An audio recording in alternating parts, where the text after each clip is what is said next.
Hello everyone, welcome to my channel. कैसे हैं आप सब लोग? उम्मीद करती हूँ आप सब अच्छे होंगे और मैं भी बहुत अच्छी हूँ।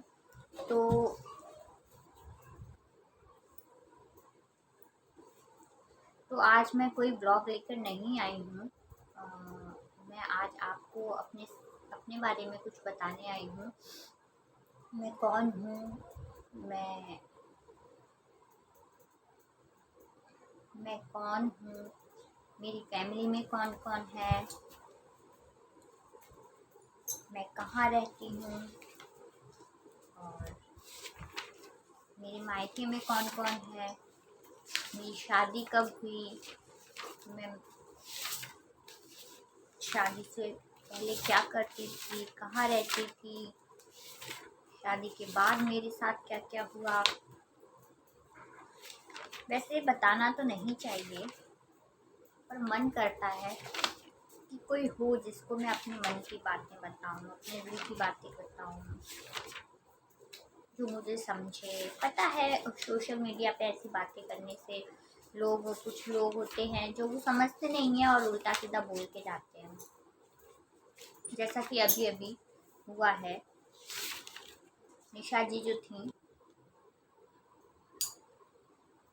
निशा जी, भोपाल ब्लॉगर निशा जी हैं, उनके हस्बैंड से उनकी लड़ाई हो गई। तो उनका मन करा होगा कि मैं अपने दिल की बातें किसी से कहूँ, तो वो लाइव आ गई। बहुत सारे लोग थे खैर जो उन्हें समझा रहे थे, पर उसमें से कुछ एक औरत थी, आई थिंक वो औरत ही थी, वो उनसे उल्टी सीधी बातें कर रही थी, उनके साथ बदतमीजी कर रही थी। तो दुनिया में मैं जानती हूँ ऐसे लोग होते हैं जो नहीं समझते हैं और आपका मजाक उड़ाते हैं, पर पर मैं पर मुझे ऐसा लगता है कि दुनिया क्या सोचती है। दुनिया दुनिया का तो काम ही है मजाक उड़ाना, क्योंकि इस दुनिया में अच्छे लोग हैं और बुरे भी लोग हैं। जिसकी जैसी सोच होती है वो वैसा सोचता है। पर दुनिया वालों के चक्कर में हम क्यों घुटे? मतलब हमारे अंदर क्या चल रहा है, ये हम सोच सोच के क्यों मरे? अगर हम अपनी बातें किसी से कहते हैं, किसी से शेयर करते हैं, उससे हमें थोड़ी शांति मिलती है, तो मुझे नहीं लगता कि इसमें कुछ गलत है। और आई थिंक मैं भी ऐसा ही करने वाली हूँ, क्योंकि मेरे साथ भी बहुत कुछ ऐसा हुआ है जो मैं बर्दाश्त नहीं कर पा रही थी। अब सब ठीक हो गया है, अब काफ़ी कुछ ठीक हो गया है, क्योंकि मेरी शादी को भी अब 5 सालें हो चुकी हैं और धीरे धीरे धीरे धीरे 5 साल हो गए बहुत कुछ ठीक होने में, और बहुत कुछ अभी भी ठीक नहीं है। पर एक उम्मीद कर रही हूँ कि 5 सालों में इतना कुछ ठीक हुआ है तो शायद आने वाले 2-4 सालों में सब कुछ ठीक हो जाए। मैंने बहुत कुछ सहा है, बहुत कुछ बर्दाश्त करा है, क्या बताऊँ आपको क्या क्या हुआ है मेरे साथ। बहुत कुछ बातें तो मैं बता भी नहीं सकती कि क्या हुआ है मेरे साथ। खैर, वो सब बातें तो बात की बात है। सबसे पहले मैं आपको ये बताती हूँ कि मैं हूँ कौन हूँ। मैं एक गांव में रहने वाली लड़की थी। मैं सीधी सादी नहीं बोलूँगी, क्योंकि आजकल लड़कियां गांव में भी जो रहती हैं वो सीधी सादी नहीं होती, क्योंकि हर इंसान अपना अच्छा बुरा जानता है, समझता है। इतनी अकल होती है, हर इंसान में होती है। आप बताइए, हर इंसान में होती है ना, चाहे वो कम पढ़ा हो या वो ज़्यादा पढ़ा हो।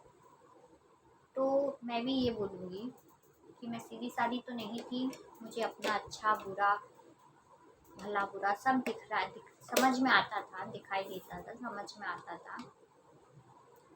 और कुछ चीज़ें होती हैं ना, इंसान के हाथों में नहीं होती हैं, वो नहीं करना चाहता उनको, या वो उस चीज़ के बारे में पता नहीं होता है, लेकिन धीरे धीरे हालात उससे, वक्त उससे वो सब काम करवा देते हैं जो वो नहीं करना चाहते। तो बात करती हूँ कि मैं कौन हूँ। तो आज से 5 साल पहले मैं एक गांव में रहती थी। मेरी पूरी फैमिली, हम सब वहाँ रहते थे मेरे पापा को छोड़कर, क्योंकि मेरे पापा बाहर जॉब करते थे और हम गांव में अपने घर में रहते थे। और मेरे भैया हैं मुझसे बड़े, वो हम लोगों के साथ नहीं रहते थे, क्योंकि वो भी पढ़े लिखे थे, तो वो बाहर जॉब करते थे। तो घर का, भैया के बाद मैं ही बड़ी थी। हम 4 भाई बहन हैं घर के। तो मैं बड़ी थी, तो घर का सारा काम बाहर का मुझे ही करना पड़ता था। मेरे पापा ने या मेरी मम्मी ने हम भाई बहनों में कभी कुछ ऐसा भेदभाव नहीं किया। और भैया चूँकि बाहर रहते थे, तो घर के सारे काम मुझे ही करने पड़ते थे। इस वजह से मेरे पापा ने मेरे लिए एक स्कूटी खरीदी। और उससे पहले भी जब स्कूटी नहीं थी मेरे पास, तो हमारे गांव के 2 किलोमीटर आगे एक कस्बा था। वहाँ मैं स्कूल में पढ़ाने जाया करती थी। 2-3 साल मैंने स्कूल में पढ़ाया। उसके बाद फिर मेरे पापा ने मेरे लिए स्कूटी खरीदी और मैं स्कूटी से बाहर के हर काम करती थी। और फिर धीरे धीरे 2-3 साल निकल गए और फिर मेरी शादी की बात हुई। तो मेरी शादी हुई। मेरी फैमिली में, मायके में, मेरी मम्मी, मेरे पापा, हम 2 भाई और 2 बहन हैं, जिसमें मेरे भैया बड़े हैं, मैं छोटी हूँ, फिर मेरी बहन है और उसके बाद मेरा एक छोटा भाई है। तो फिर भैया भी बाहर रहते थे और फिर मेरी मम्मी और एक भाई एक बहन गांव में बचा मेरी शादी के बाद। और उसके बाद क्या हुआ कि मेरे पापा का एक्सीडेंट भी हो गया, तो मेरे पापा का पैर टूट गया, जिसमें मेरे पापा को भी सहारा चाहिए था, क्योंकि उनका ऑपरेशन हुआ था। एक बार ऑपरेशन हुआ तो उनकी हड्डी कुछ ढंग से नहीं जुड़ पाई, फिर दोबारा फिर उनका ऑपरेशन हुआ, जिस वजह से मम्मी पापा अकेले नहीं रह सकते थे। तो मम्मी पापा सबको साथ में रहना पड़ा। और जहाँ मेरे पापा जॉब करते थे वहाँ पूरी फैमिली चली गई और मैं शादी करके यहाँ आ गई। मेरी शादी दिल्ली में हुई है और मेरे हस्बैंड जो हैं वो 3 भाई हैं। जब मेरी शादी हुई थी तो मेरे सास, ससुर और हस्बैंड, उनके भाई और एक बहन है, जिनकी सबकी शादी हो चुकी है। मेरे हस्बैंड सबसे छोटे हैं और मेरे हस्बैंड सेल्स में जॉब करते हैं। सेल्स एग्जीक्यूटिव आप बोल सकते हैं, सेल्स में है।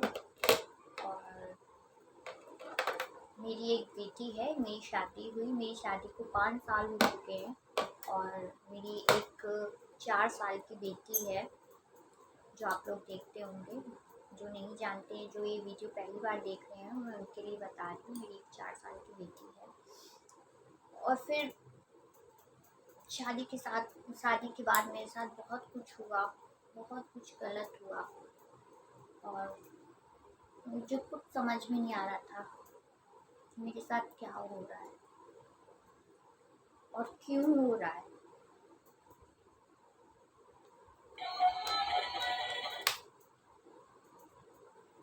तो तो मैं ऐसी लड़की नहीं थी जो सब कुछ मेरे साथ होता रहता और मैं चुपचाप बर्दाश्त करती रहती। ऐसी मैं नहीं थी। मैं कभी भी ऐसी अपने घर पे भी नहीं थी। मैं ऐसी, अगर गलत होता है तो मैं बोलती हूँ, और अगर कोई झूठ बोलता है तो मुझे बहुत गुस्सा आता है, क्योंकि मैं कभी झूठ नहीं बोलती, इसलिए मुझे भी झूठ बर्दाश्त नहीं है। और पति पत्नी का रिश्ता, मैं सोचती हूँ कि एक विश्वास पे टिका होता है। इस वजह से मैं जो अपने जो मैं करती हूँ, मैं वही एक्सपेक्ट करती हूँ कि मेरे हस्बैंड भी मेरे साथ वैसा ही करें। मैं अपने हस्बैंड से कभी झूठ नहीं, मैं अपने हस्बैंड से क्या, मैं कभी किसी से झूठ नहीं बोलती थी। और मैं भी यही चाहती थी कि मेरे हस्बैंड भी मुझसे कभी झूठ ना बोलें। और एक्चुअली रिश्ते की बुनियाद विश्वास ही होती है, और जब आपको विश्वास ही ना हो, आपका विश्वास शुरू शुरू में ही टूट गया हो, तो फिर आप बताइए रिश्ता कैसे चलता। फिर भी मैंने बहुत कुछ बर्दाश्त किया, और आज 5 सालें हो गई हैं मैं यहाँ पे अपना रिश्ता निभा रही हूँ, चला रही हूँ।